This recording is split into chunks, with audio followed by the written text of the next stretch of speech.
All right, welcome into Big Hitters Only, and welcome to Game Week.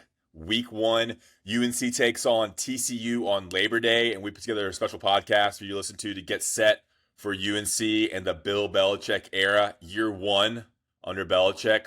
We have 2 guests. We have Eric Mac Lain from the ACC Network, who covers, obviously, reports on and covers the ACC, college football, and UNC. And then after that, we have David Hale, who covers the ACC for ESPN, ESPN.com. 2 different perspectives, 2 regional, kind of national perspectives on UNC and Bill Belichick. First, I want to talk to you about Delta Spirits, new website. It's going to be called drinknewgrav.com. That's drinknewgrav.com. Right here in front of me, we have blueberry lemonade, the THC drink. We have Paloma, and we have cherry limeade. They have a new flavor, Orange Crush. It's going to be a 10 milligram Delta 9 THC drink. So go to drinknewgrav.com and use promo code BHO10 to get 10% off your order. A great alcohol substitute, a great option on a weeknight to relax. They also have the ginger mule flavor. So 2 interviews coming up here. The first one with Eric Mac Lain, kind of talk about expectations for Bill Belichick, what it's going to look like, getting to some of the offensive line, defensive line, how he's kind of covering this team with a lot of unknowns surrounding the Tar Heels. Really fun, great energy, a good 20 minutes with Eric Mac Lain from the ACC Network. Following that interview is David Hale. He writes, so he's reporting on the ACC. He's been around Bill Belichick and the UNC football program for a couple months now. Saw him on last Wednesday, when Belichick held a media availability in Chapel Hill. So a great conversation. Similar in the fact that we're talking about, what does success look like? What are expectations? What can fans expect? With the schedule, like, what does year 1 look like? Building towards year 2, year 3 under Bill Belichick. This is a new team, a new coach that we're covering. And it's kind of exciting to think about what it could be like in year 1. Hope to have another podcast early this week as well, looking towards game day and Labor Day in Chapel Hill and what that could look like. So BHO10, Drink New Grav. I hope you enjoy this episode of Big Hitters Only. Like, engage, subscribe, follow, tell your friends about Big Hitters Only as we walk into the 2025 college football season. All right, and now we bring on maybe the biggest hitter we've had on Big Hitters Only. ACC Network's Eric Mac Lain, former Clemson offensive lineman, and his first appearance on Big Hitters Only. What's up, Eric? Ross, great to have you, brother. Great name there, so thanks for having me, and excited to be with you today. Excited to talk some ball, man. We're close. We're right here. I know. I've been slow to kind of get into it. I don't know. I'm getting older. Now, I don't really cover UNC like I used to as a beat writer. I'm more on the basketball side for CBS, but I'm starting to get that itch down. I'm definitely looking forward to Labor Day. Are you going to be at the game, TCU, UNC on Monday? Yeah, sadly, no, man. So I'll be at Clemson, and then I'll be at Miami, and then they're like switching teams. It's like a relay race. We've got a different team going there. So I'm sad I'm missing it, because what an unbelievable beginning of an era. Monday Night Football, the entire world literally watching. But I guess I'll add to ratings. I'll be at the house watching it on TV. That's right. You can just tell Eric's a TV pro, man, the way he's presenting himself here on the podcast. All right, let's get to Belichick a little bit of UNC from your perspective, kind of the ACC perspective, a little bit more of a regional and national view, and then we'll get into a little bit more and get you out of here. Belichick, what are your expectations in year 1? Like, how do you kind of look at this just in year 1? It's a lot of different ways, right? Because it's such an interesting thing, because I think that when you have the greatest NFL coach ever, here and coaching your staff, there's a lot of things that, is going to go right. And situational football, I have no question about how to manage a game. I have no questions about timeouts, getting in the right position, 2-minute drill. I think they're going to be very disciplined. I have a lot of penalties, things of that nature. I don't have any questions about that, and think that he's compiled a very nice staff, and surely that's attractive to recruits and, guys that transferred in, and something that can really be grown upon. But then it's just the question of 70 new guys and who the heck's running out there first. And sadly, I didn't have the privilege of going out there and seeing that in person for our ACC summer road tour. But he knows what talent looks like. I have to imagine these guys that he brought in are, going to be ready and going to be at a certain level. But at the end of the day, he's used to literally the best of the best. And so how much different is that from college? What does the scheme look like? You assume it's going to be very NFL-ish, probably some West Coast, things that they're going to want to do. But just how's it translate? And I think you got a good quarterback if Gio Lopez ends up being the guy that runs out there first. So it's hard to say expectation-wise. Yeah. Like, I think they could be 6-6. I think they could be, with their schedule, way better than that. So from a numbers standpoint, it's really hard to just grasp. But the good thing is we'll know in a hurry. Playing a team, a Power 4 team in TCU, we're going to know what this team's made of and where they're kind of starting in a hurry, because it's not like they're playing an FCS team to open the season. It's going to be a great litmus test for all of us. Well, also they could improve from if they lose TCU. There's a lot of chance to improve with some. No question. Richmond, Charlotte, Richmond. UCF at UCF could be tough, and I think after that, Clemson comes pretty quick. So that'll be kind of the judgment point there. Let's go offensive line, defensive line. Like, what can a coach like Belichick and bringing kind of NFL mindset, and his experience, obviously coaching almost every position and being around it for so long, how can that really help an offensive line or a defensive line? Like, what he would bring to improve that group to get to where it needs to be in year one at UNC? Yeah, well, again, looking at the guys he brought in, who he's recruiting, the body types that he knows works, and having that eye. I mean, you look at the Patriots offensive lines that they had. I mean, you're talking about monsters and some really good guys. And not all there were a couple of guys that were, first round picks, and there was also some guys that were undrafted free agents that played for 10 years and were captains and won Super Bowls. And so he's done it a bunch of different ways. And so, I think just looking at that perspective from the offensive line technique and kind of back it up for a second, overarching point, that anything that this staff says is what the next level wants. There's no questioning, well, I saw this here. Well, a coach told me that. None of that.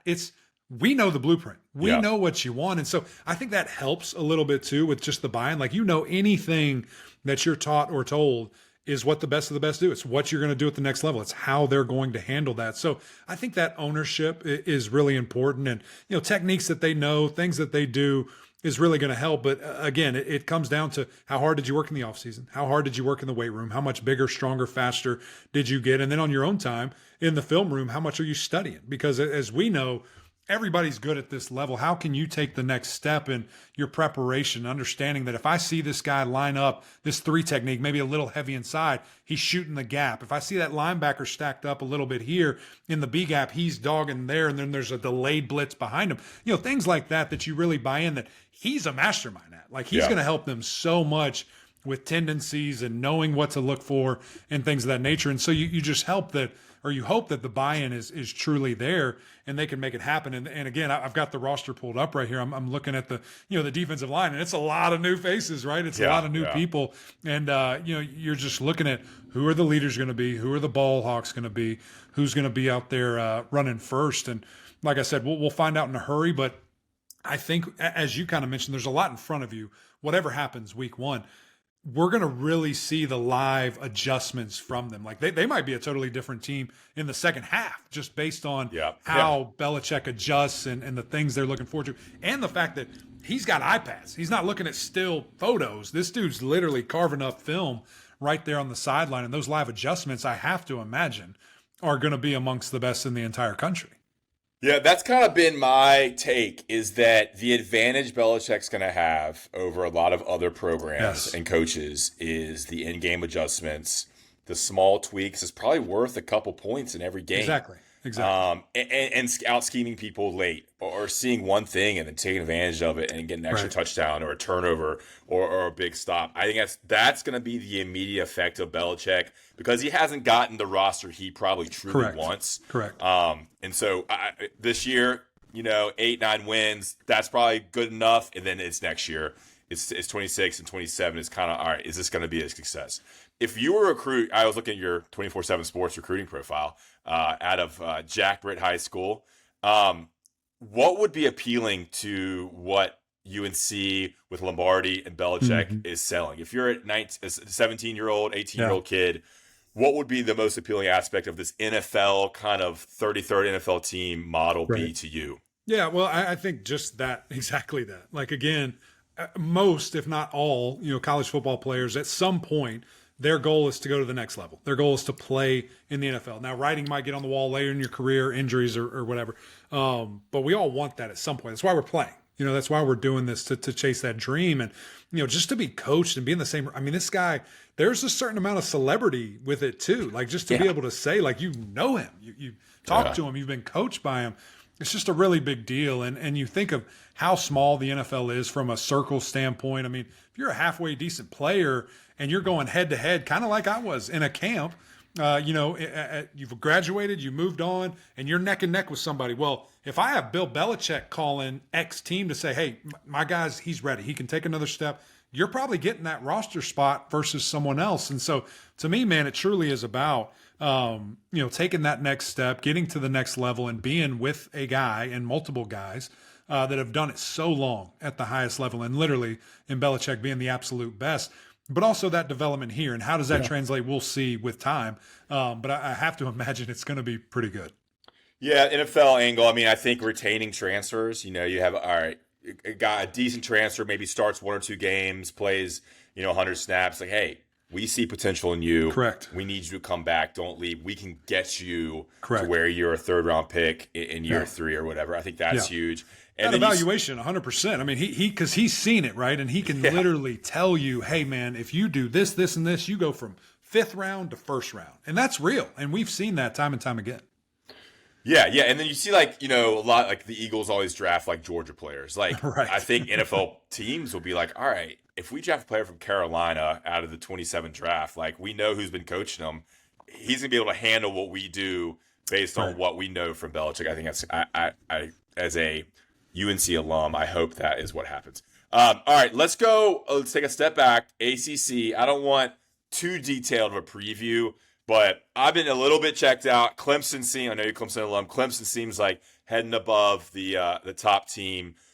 How do you see it shaking out? We're sitting here in November. Who do you think of the top teams that are going to be in contention? It's just very hard with the teams and how many transfers we have right now. Yeah, well, I think the good thing is I wouldn't be shocked if there's 6 different people that could be there. It's not just Clemson and Miami and everybody else. Now, I do think Clemson's a little bit, like you said, head and shoulders, and they should be with the talent that they have and what they look like on paper. But fighting for that second spot's going to be fascinating. Wouldn't be shocked if Miami's there. Wouldn't be shocked if SMU's there.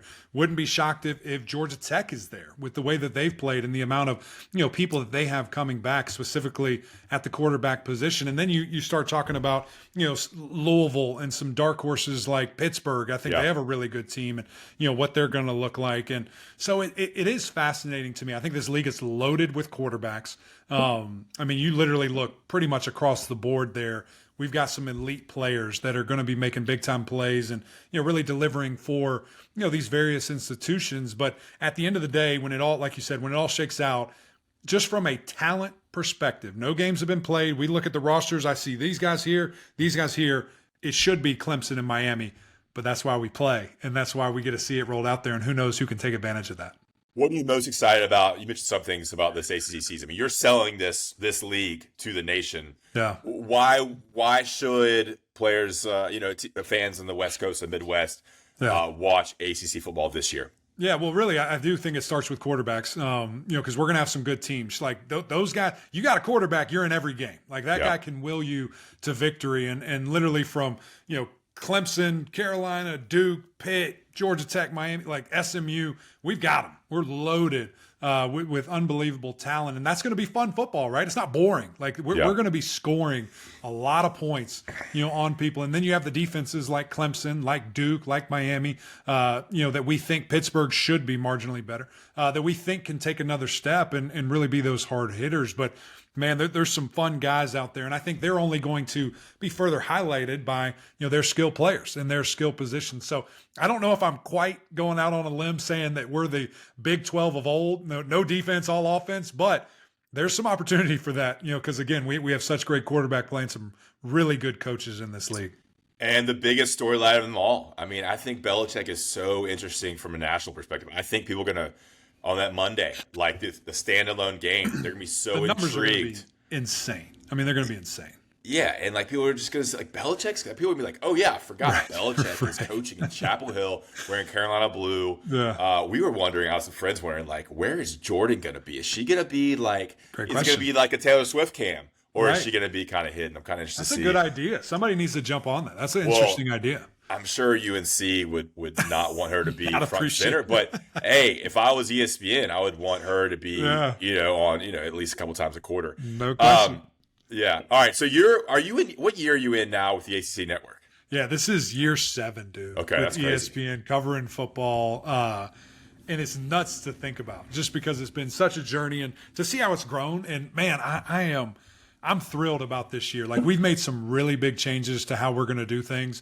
We fully detached from the primetime game where we get to go to the biggest game, whatever, our execs, our suits deem that being. And I think they made a really huge statement with us being at Clemson versus LSU game 1. I mean, that's big time juice. That's a lot of excitement. And, just to be able to go to where the fans are, go to where the impactful teams are, and that can fluctuate, that can rotate really quickly, and we can follow the storyline is a really big deal. We're bringing on Coach Jimbo Fisher, which we're ecstatic about, man. Just you talk about resume and a winner.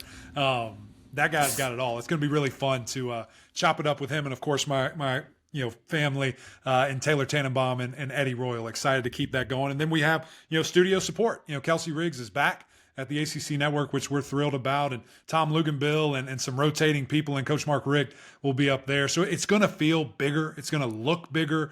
And, we just need, A, these teams to win, and then B, these fans to show out, be there, and let's make this a big deal. Like let's help the league, help our teams, help these players because it's all about money, and that's those TV ratings and things of that nature matter.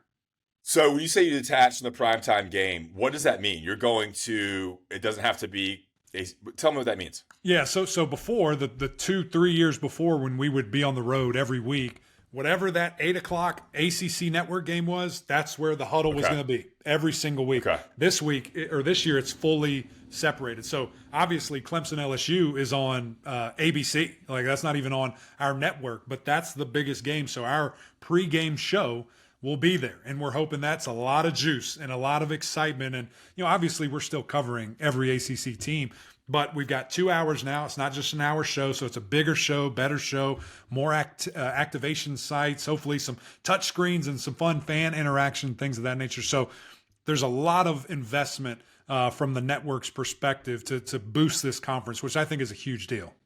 That's awesome. So like you could go, you'll just go wherever the biggest ACC game that weekend, regardless of time slot. Yeah, which is fun. It's a big deal. I bet you'll be in Chapel Hill on October 4th, right? Let's line it up. Clemson, UNC. Yeah. All right. So actually on that topic, like how did you get into this? Because you played at Clemson, a cup of coffee in the NFL, and then at what point, like how did you prep for that? How did you get asked to join that? 'Cause did you do any media before that? Yeah, great question. No, I didn't. I guess a little bit, marginally, because as a player, you have those guys that I was always asked to do things. I was very lucky that Clemson put me in that situation, partially because my quarterback, Deshaun Watson, didn't want any part of it, that I got those opportunities. So anytime, Chris Fowler, Reese Davis, Marty Smith, Kirk Herbstreit, anytime those guys came to town, which was a lot, my junior, senior year, I was the one that got to go do that. And I was the one on TV and doing the interviews and a lot of radio and things like that. And so, those guys were always like, man, whenever you're done playing football, you should do this. And Ross, I was always like, nah, man, I'm good. It's fun as a hobby, whatever, but I probably know what that takes, and it's probably a lot, and I don't know if I'm interested in that. And, so got done playing, went back to Clemson to be a graduate assistant, did that whole song and dance, moved into multimedia rights partner. So I was doing sales, marketing, contract law, all these things for about 3 years. And within that, we had the multimedia rights to Clemson, meaning coaches shows, TV show, radio, things of that nature. And so I kind of, got back into it doing that. And I was the one of the hosts for the post-game football show. And that same year, that was 2018, Clemson having unbelievable success, killed Alabama in the Natty. I actually got approached by ESPN randomly, and they said, "Hey, we've got this network coming. We want to fly you up, see if you want to be a part of the team." And I'm just like, That's awesome. What are you talking about? I mean, it's crazy. And man, fast forward 7 years, it's been unbelievable. And just the relationships, and it's obviously cool what we do, right? We get to cover sports for a living, and that's super cool and super exciting. But to me, man, it's all about the relationships. It's all about the people I've met, how, my bubble was a Clemson bubble, and that's cool. It was a great bubble. But now I have so many other bubbles and relationships all across the country, from support staff to players to coaches to media members to everything across the board. And it's truly been such a blessing to me and my life to be able to just meet all these people and to hopefully be, a nice shining light when I can on TV. Yeah, it's awesome to get paid watching football. It's not bad. And you're electric, man. I mean, that's why I want to have you on. You're an electric personality. I think you do a really good job on set with your energy. All right, a couple things to get you out of here. Give me a Dabo Swinney story that you maybe haven't told, something, quick that's just funny or unique. There's probably not many of them that haven't been told. I'll just go general picture. We had a guy, my senior year. He's actually at Virginia now. I'm not going to tell you who, but he's at Virginia. And he would write down like every saying that Coach Swinney would just come up with. And brother, by the end of the year, I'm talking about a full composite notebook. That's just awesome. Full of different. And this guy would rattle out acronyms and all kinds. And he's just so creative. And he's the master at, motivating you any way that he can. And so those are things that I always take, probably for granted at the time. But I'll tell you a quick kind of story that always stuck with me was he was so intentional about teaching us as football players, for us to be intentional with everyone we met and to treat everybody with the utmost respect and to treat them the same, whether you're meeting, the janitor that cleans the place or the CEO that runs the place, and everybody in between. They all have an important role. And if one of them stops that role, the whole thing goes to crap. And so he was always really intentional about that. And I always took that to heart. And I think that, is something that really helps shape us. Like at the end of the day, just be kind to people and you'll be in a much better spot. All right. Get you out of here on this. You were the number 14 ranked tight end in your high school class. You're number 8 player in North Carolina. You're number 186 overall in the composite. Came in as a tight end. So I'm sure they had you gain a lot of weight. I love these stories about players having to gain weight like freshman year. And give me a crazy meal or a crazy kind of summer, what you had to eat or during a week that would just kind of blow listeners' minds. Yeah, I'll give you the whole thing. So as you mentioned, I was a tight end for about a year and a half, and we were super thin at offensive line. And it was an issue, kind of in camp and moving into the season where we had guys hurt. And at this time, again, I'm a redshirt freshman, a sophomore, however you want to look at it. I'm about 265. I mean, jack, strong, the biggest I've ever been. And I live with 3 offensive linemen. Huge mistake. And they're like, dude, you got to come over and help us. You got to come over. We've seen you. I've already gained 20 pounds. We know you can gain more weight if you really try all these different things. And I was, a rotational player at tight end. It's not like I was a starter or anything of that nature at that position on the big packages. I was really a Big Ten tight end. I wasn't an ACC tight end. And, so I made that decision and went and talked to Coach Swinney, and he knew how important it was to me. And he was like, are you sure? You're going to help us either way, but whatever you want to do, we'll help you. And so Ross, I went from 265 to 300 in a football season. Like literally from August to January, I gained all this weight and muscle. And I mean, I wasn't eating because I was hungry. I was eating because I had to smash calories and, be up there literally 6-7 times a day. And it's funny because I still lived on campus. And so you have the unlimited, cafeteria food, and people would just see me and they'd like go back, they'd leave and then come back for lunch. And I'm still in there. They're like, what are you doing? This is crazy. And it was miserable how much food I had to eat. Because, you're working out and you're training and you're your losing body, weight. These are used to it.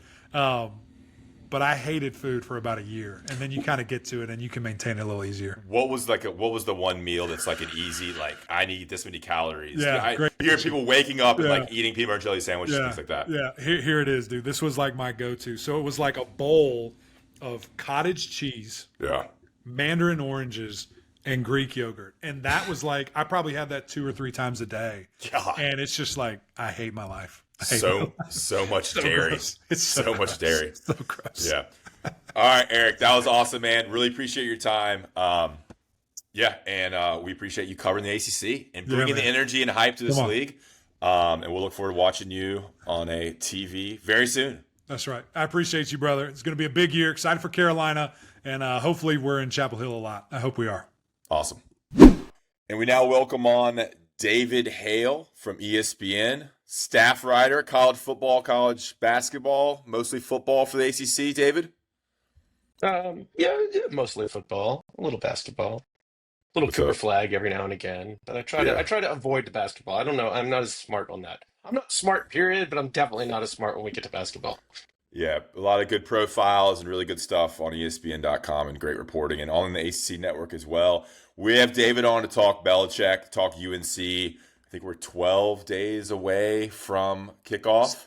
Ran to David at Sutton's yesterday. He was in town for the Belichick press conference, and I want his perspective on all things Tar Heel football.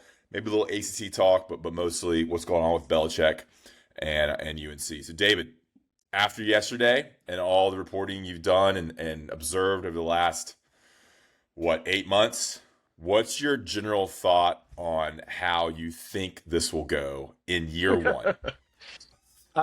I have no idea is the answer that I'm not supposed to say, I guess. There is not a team in college football, nor maybe any team in quite some time that I think has as much mystery surrounding it. I don't, we don't know much about the personnel because the roster has turned over. We're not watching practice other than some, light calisthenics. We've had, I think the coordinators have each talked one time. Belichick, when he talks, does not say much. So, there's some educated guesswork you can probably do. I think that Belichick is a good enough coach that he will elevate the level of talent on the team, but it is Mm-hmm. probably not the most talented team in the ACC. And in fact, you could probably make an argument it's less talented a team overall than it was last year or the year before. I don't think there's anyone that's like Omari and Hampton level good on this team. Um, we don't quite know what to expect from the quarterback. We've seen enough from Gio Lopez as a player at South Alabama to think he can be pretty good. Uh, they're going to be young at receiver. They're going to be young in the backfield. The defense, like, who the heck knows? Coming off of, what, a decade of who the heck knows defenses at Carolina. But the schedule's accommodating. And, it's to me, I don't like the Dion comparisons at all because I think Belichick and Dion are completely different people, coaches, entities, brands, all of that. But there's some commonality in that they'll open with TCU, and TCU is going to come in pretty heavily favored. And I think most outside observers think that's a win for TCU. I don't know, man. There's a lot TCU doesn't know about this team either, and they're playing in Chapel Hill, and there's a level of excitement. And look, Bill Belichick gets teams prepared. That's what he does. Yeah. So I think there's an opportunity, particularly as you look at the September schedule, which is not intimidating, where they could get to Clemson week and be 4-0. And at that point, you take a younger team that probably doesn't know a ton about itself either and give them some enthusiasm and some knowledge that, hey, we can do this. And now all of a sudden, you can really get things rolling. I mean, there's a little bit of that was what happened in Mac's first year, too. They went out and wins a couple of games that nobody thought they were going to win. And suddenly there was confidence around the team that probably hadn't earned it yet, but a couple of early wins got it for them. Yeah. So I would rephrase that a little bit. Like, if we're sitting here in December, what has it looked like that makes you feel really good about the first year? Yeah, I think maybe the question is like, what does success equal this Yeah. year? And Yeah. it probably depends a little bit on who you talk to. Like, I highly doubt that Bill Belichick expects to win the ACC in year one, but I'm sure that's the goal. I think, most people that I've talked to have them in that probably 8-4 range, which if you're a North Carolina fan who is bought all in on this, we'll probably look at it and say, well, wait a minute, that's kind of where we've been with Mac. Like, have we really changed things any? So I almost look at the win total as like not the most important metric we're going to use this year. Now, look, if they win 11 games, yes, that's a great metric. And if they go 3-9, that's the telling metric. But I think more is about a foundation that's being built because the recruiting class for next year looks very good. Like you got to understand too, like when Belichick came in, I mean, there is a learning curve there. Like he's not a guy who has coached college football before. I think they were sort of moving fast and breaking things, as the Silicon Valley phrase was made popular in the early going. A lot of this roster is coming from the spring portal, which when you talk to portal folks, will tell you it is the weakest portal window we have had since the modern portal era began.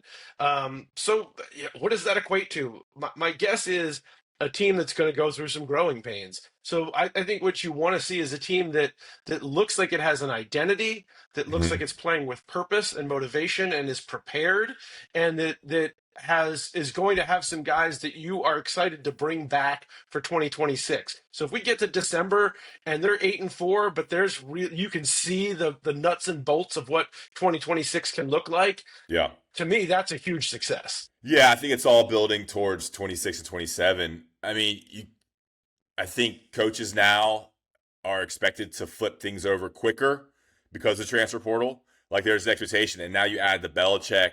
What comes with his name. You're expected to win very, very quickly, but you got to give them, at least 1 year of a little bit of a grace period to build for 26, 27. Get the right quarterback in, develop a couple of recruits, develop some transfers, bring in new transfers, and then that's the year we'll kind of know, all right, is this going to be a success or is it going to be some issues moving forward? Um, like you said, like I don't know much about this team. I'm not sure anybody knows much about this Yeah. team, other than like Gio Lopez. Like, what do you think the strength could be on offense? I think on defense, the secondary has some returning players that I like that I know the name of. Marcus Allen, Will Hardy has been there forever. He's been so injured. But what's maybe give us one on offense that you like, one position group, and then something on defense that maybe they can hang their hat on.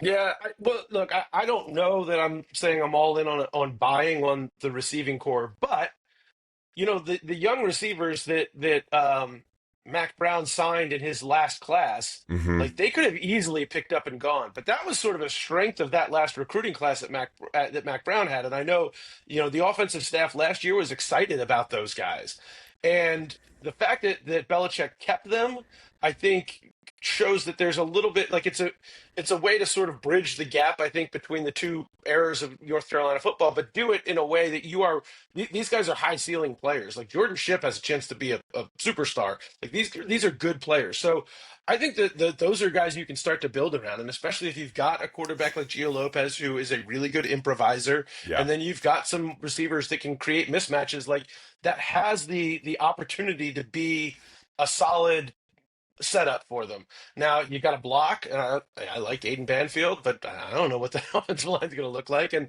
the backfield, it could be okay, but there's a lot we don't know. Marion Hampton was a bell cow there for the last couple of years. So, whoever was the coach, that was going to be new. The tight end room, we'll see. That could be a strength too. I think they're going to be able to throw the ball and be. I will say this. I think they have the opportunity to be creative offensively. Now, that's going to be on the coaching staff to maximize what the talent that they have, but that creativity could lead to some fun things. Yeah, and then I mean on defense, I'll just take this. Like I think the cornerbacks to be a strength. I really like Marcus Allen, the veteran experience they have there, and its safeties too. And then that kind of seems like a specialty of Belichick is that group. And also, I mean, my take on Belichick is that he's going to develop players, improve them in practice, and the in-game adjustments. I think that's just worth a couple points every game. Yeah. Like his ability to get them ready to play against teams that it's not like he's playing the New York Giants or the Dallas Cowboys or NFL teams. Like he's going against college players as well, and so his Yeah. ability to adapt, game plan, get ready Thursday, Friday, and then put a product on the field. I think that's worth a couple points each game, and that's what I think I'm hanging my hat on for this team is that improvement from what Mac Brown's staff did. And I think fans are kind of like, all right, we finally have a coach who can as a head coach make some changes and make some in-game stuff that's excited about. And when you talk to people who have played for Bill, one of the things that they'll tell you too is he's really good at taking something complicated and simplifying it. He gets rid of all of the noise. Here's what you player A, player B, player C need to do on this play. Here's how you do it. I expect you now to go out and do it again and again and again, really at a really high level. Like that actually translates to college really well, in my opinion. So, again, if you believe what you hear from players who've played for him, I think that's a potential strength. Is like, don't overthink it. Here's what you need to do. Go do that. And given where this roster is, particularly on the defensive side of the ball, I think that could be an asset. Let's step back a bit. Do you think the program at UNC is run like two entities? Like you have Belichick coaching, preparing, developing, and then you have Lombardi like getting talent, getting recruiting, scouting, and transfer portal. Do you think it's kind of run that way in like two very siloed things? Is that's how kind of I see it? Almost like two leadership entities working together with their own departments. Yeah, I think, Belichick sort of bridges the gap. I mean, he's the guy who's over everything. But yeah, I think that, I mean, this is how an NFL front office is run largely, Mm-hmm. right? I think he has brought that mentality there. So you have sort of your scouting, player development, or your scouting side, and you have your player development side. You've got your coaching, you've got your, nutrition, your strength staff, and all that is under one area. And then, your scouting, your transaction, your cap guys, all of this stuff is in another area. And Belichick is sort of the go-between that says, like, here's what we, look on this side. Here's what we're doing well. Here's what you need to go out and add for us, or here's what's available to us. How does that fit with what we need? And I will say one of the under discussed conversations around the Belichick era at Carolina, because Lombardi has been very much front and center. He obviously is going to do the radio show, but he's on Yeah. McAfee and all of that stuff. Belichick is the name we're all familiar with already. The actual coaching staff, like the assistant coaches, is to me maybe the biggest unknown that we have here because you have some carryover with Means and Kitchens from the previous staff. Um, you have some Belichick guys and Lombardi's son and Belichick's sons. You've got some guys who kind of been around college football for a Mm-hmm. little while, Bob Diaco, Garrick McGee. I don't know how many people like around college football would look at that staff and be like, those are a bunch of heavy hitters right there. There are a bunch of guys that are either sort of like career utility men or guys that we don't know a whole hell of a lot about without a lot of college experience. And because of what you're talking about, because of the way that the hierarchy is set up here, like those guys have a lot on their plate and they're going to be asked to do a lot. So to me, the success or failure of Carolina this year is in some way, I mean, obviously the buck stops with Bill, but a lot is going to fall on the feet of those assistant coaches that he's filled the staff with. Yeah, I mean, there's also quite a bit of nepotism too. I mean, I just, Yeah, a little bit, a it's little bit. hard to, Mac's issue was firing people. He couldn't fire his friends. He kept people on and couldn't really let go of certain position coaches, coaches that played for him. It was hard for him to let go of those guys. And now you have both of Belichick's sons and Lombardi's son is coaching quarterbacks. The Kitchens thing is kind of interesting too. Like, I mean, when's the last time he really called plays? He's been a head coach of the NFL on an intern basis, bounced around a little bit in college before he came on as the tight ends coach at UNC, and now he's in charge of calling plays. So that's another thing that I think the message boards will certainly be vocal about if things go wrong early. What are other ACC coaches or people around the ACC saying about UNC and Belichick? Like, have you? I know you talk to a lot of coaches and staffs and stuff. Like, what do they think? Like, are they intimidated? Are they see it as a challenge? Yeah. Are they intrigued by what they're doing with the NFL model? I think it's probably a little bit of a mixed bag, and I think that's around the ACC and nationally as you talk to folks. I mean, you got somebody like Dabo who I think is just genuinely excited about it. Like, I think Dabo wants to be best friends with Bill Belichick. Like, they get along really well. I think you'll see, there's other coaches that I've heard complain about, tampering issues or just the aggressiveness with which, um, Carolina has pursued putting a roster together this year. I mean, the NFL model is very normalized for Bill Belichick and a lot of the guys on those staffs. That idea of being very aggressive in cutting players and very blunt and businesslike, does not necessarily translate as well at college. Yeah, I mean, we're moving in that direction most clearly, but Yeah. it's still a little bit anathema to some people. And then I think there's just some people who are frustrated to say, like, he's never coached a college game before and he's getting all this attention. That a lot of these guys have egos, so it's across the board. But I do think the one thing that I do think is consistent is, like, nobody that I have talked to is like, oh, that's not going to work, because all of them have a tremendous amount of respect for what Bill Belichick has done in his career, what kind of thinker he is. And that's the other thing. I mean, it's very easy to look at the personality, the image, the brand of Bill Belichick. Like, if you want to connect with Bill Belichick on any way, you do that by getting into the nuts and bolts and nitty gritty, the detail. I mean, he is as much a film rat as there is in football. Like, he is the guy who eats, sleeps, and breathes like the details of football. And so, I think that's a language that every coach speaks well. And so, that's the part that bridges a lot of gaps for Bill with all the other coaches around there. Yeah, and like it's not like he's some crazy personality that's saying crazy things or tweeting or, going after other coaches or programs. Like he keeps to himself and he Right. honestly Well, that's keeps what I saying, mean. Like I say, like the Dion yeah, thing is not really a fair comparison, because Dion, like, burned down some bridges. Bill hasn't done that. yeah, he just the fact that he is one of the best coaches to ever coach the game at the pro level, that just draws all the attention and kind of the intrigue and the allure of this shadowy figure who obviously knows how to coach basketball or coach football and coached Tom Brady. That's why there's so much attention. It's not like he's some like Dabo Sweeney's out there. Dabo wants the Yeah. attention. Dabo's on video doing crazy things, running down hills and doing TikToks and stuff. That's not Belichick. All right. A little bit about UNC and the athletic director change and where they kind of sit in the conference now.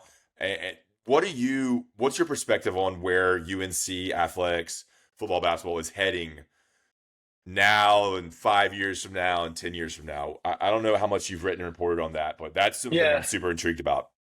Well, it's funny because I think a lot of people have sort of looked at Carolina as a linchpin part of, like, there was the Clemson Florida State lawsuits. Like, oh, where does Carolina fit into this? Well, it made a lot of sense for Carolina to sit back in the weeds and see how that all played out. And I think that Bubba handled that wisely for the most part. I think he would probably tell you he maybe over defended the ACC a little more than his people would have liked, but I think he played his hand well.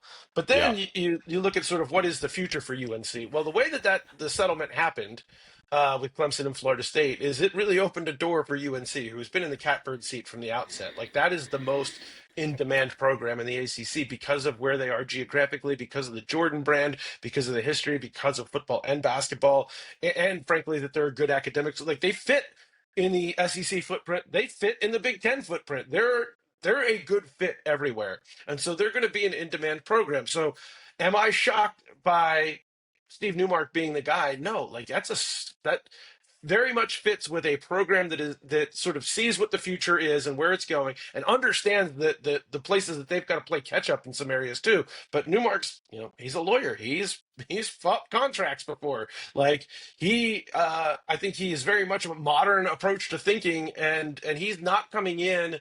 Bubba, as much as I like him, and I think he's done a lot of great things for Carolina. I mean, he's the most established AD in this conference. He has a lot of old friends here, and he came up with John Swofford, and there's a lot of history there. But I think it's harder for him to be like, yeah, screw the ACC. It's good for business to go somewhere else. Like, Hmm. I think having somebody whose identity is Carolina, but is not sort of burdened by relationships that go back years and years and years and years in the league and in the sport, is probably a good thing when the sport is changing so rapidly. Yeah, and like Bubba's an old school AD. Like he started from the bottom in college athletics, worked his way up, worked for Ball State and all these different schools, Notre Dame, Ball State, and then made his way to UNC. And he wants the 28 sports and wants it to be student athletes and cares as much about crew and the softball team and the fencing team, as he does on some of the other sports. So, but yeah, I think UNC for the first time overall, athletics, marketing, social media, is being like progressive and being Yeah. not as reactionary and kind of pushing the envelope on some things like their game day stuff. I don't know if you've been tracking some of the things they're doing for game day and trying some new things, experimenting and trying to do different things with revenue. I think it's an exciting time. Hiring Bearcat as a chief revenue officer as well. I think that was a smart move that we'll see how it works, but they are preparing for this move. All right. Get you out of here. I said 20 minutes. It's 1935. You live in the same neighborhood as my high school buddy, Chris Rich. Yeah. His daughter is downstairs playing with my kids right now. Give me a good Chris Rich, local Charlotte Chris Rich story you got from the time you've known him. I knew him when he was 14, 15, 16, 17, 18. You know him now as a grown man, a bearded grown man. Well, yeah, he's bearded. Let's not say grown. He's still diminutive. I met Chris because I was on our neighborhood association board, and he wanted to do a thing like they do in Greensboro, where you get like the Christmas ball lights everywhere, and then have like a 5K through the neighborhood, which we all thought was a great idea. And he really like had energy behind it and helmed it up, and it kind of got some energy rolling behind it. And then the terrible city government was like, yeah, you can't have night 5Ks. Our cops won't do that for you, and nixed the whole thing. But I think he was ready to be out anyway. But I will say, my highlight with Chris is I got to his lovely wife needed a tire changed, and I just stood over him drinking beer and watching him try to change a tire. And really, one of the highlights as a middle-aged man is just being able to like critique another person's like tire changing, grilling technique, anything like that, how their lawn looks. Like I felt like I was really like it was a motivating moment for me to be able to drink and critique someone else's tire changing technique. Yeah, classic suburban dad stuff. He grew up actually close to where I live now, and that Christmas ball street is it started on my street where I grew up. So very full circle here. Well, y'all are doing things better than we are. I was paired with him on a golf tournament. He was on my team, and we rode together on Saturday at Sequoia out in Cherokee Land, and he dominated. He played so well. He won MVP of the weekend and won a lot of money. And I attribute much of his success to the vibes I bring in the cart when you're paired with me. I think that's reasonable. Yeah, I'm not the best golfer, but Chris played great. All right, David, appreciate your time. You'll be in Chapel Hill on Monday. I'll be there. I will be there. Spend my Labor Day laboring over some TCU and North Carolina football. Awesome. I will see you there. You're now a big hitter. Big hitters only. Thanks so much, David. Follow him on Twitter and read his stuff on ESPN.com. Appreciate it, man.